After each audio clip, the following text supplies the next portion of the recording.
სიკვდილი ხამენეის ეს სიტყვების მოდა თეირანის ყველაზე დიდ სასაფლაოზე რეჟიმის ძალოვნების მიერ მოკლული დემონსტრანტის დაკრძალვის ცერემონიაზე. ირანელი ხალხი უკან გახევას არაპირებს. 28 დეკემბერს დაწყებულმა საპროტესტო გამოსვლებმა ქვეყნის 200-მდე ქალაქი მოიცვა. ეს კადრები სოციალურ ქსელებში დღეს გავრცელდა. ვიდეოში ისმის მოწოდებები რეჟიმის დამხობისა და მონარქიის აღდგენისკენ.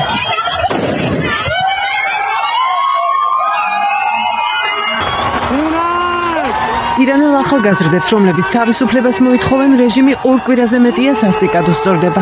უფლებადამცველი ორგანიზაციების განცხადებით, დადასტურებულია, რომ მოკლულია 544 ადამიანი, 8 ბავშვია. აქტივისტები ცდილობენ კიდევ 579 ადამიანის ბედის გარკვევას, რომლებიც სავარაუდოდ რეჟიმის მსხვერპლნი გახდნენ. ქეჰრიზაკის პროექტურაში გადაღებულმა შემზარავმა კადრებმა, რომელიც ირანის ოპოზიციურმა მედიამ გაავრცელა, აჩვენებს, რამდენად დიდია ძალადობის მასშტაბი.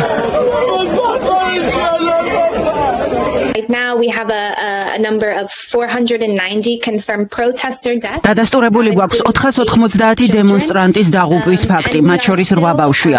ამ დროისთვის ვიკვლევთ 500 შემთხვევას, რაც იმას ნიშნავს, რომ თუ ეს მონაცემები დადასტურდა, გარდაცვლილთა რიცხვი ამ 15 დღის განმავლობაში 1000 გადააჭარბებს.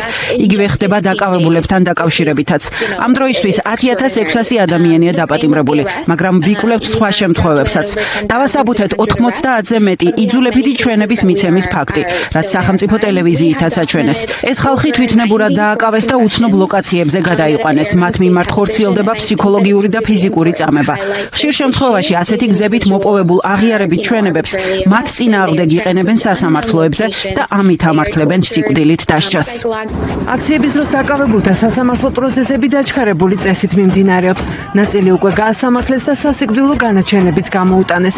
14 იანვარს მათ სახალხოდ ჩამოახრჩობენ და ამის შესახებ ოჯახებსაც აცნობეს. ციგდულ მისჯილებს შორისაა 26 წლის ერფან სოლთანი, რომელიც რეჟიმმა რამდენიმე დღის წინ დააპატიმრა.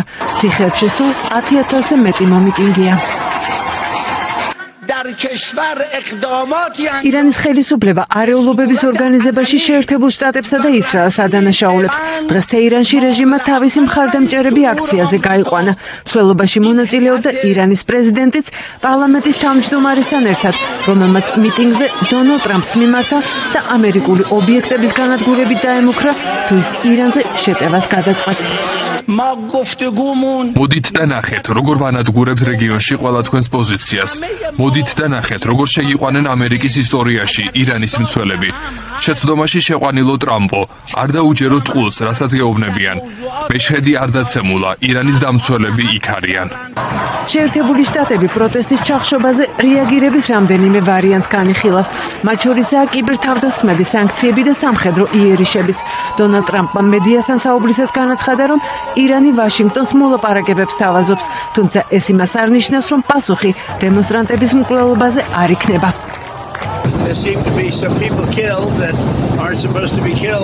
მოკლეს ხალხი, რომელიც არ უნდა მოეკლათ. არ ვიცი ისინი ლიდერები არიან თუ ადამიანები, რომლებიც ძალადობრივად მართავენ ქვეყანას, მაგრამ ჩვენ სერიოზულად ვუდგებით, ჩვენი სამხედროებიც ძლიერ ვარიანტებს განიხილავენ და გადაწყვეტილებას მალე მივიღებთ. ინფორმაციას ყოველ საათს მაძლევენ, რაც შეეხება ბირთვულ შეთანხმებას. ირანის ლიდერებმა გუშინ დაგვირეკეს და შემოგთავაზეს მოლაპარაკება.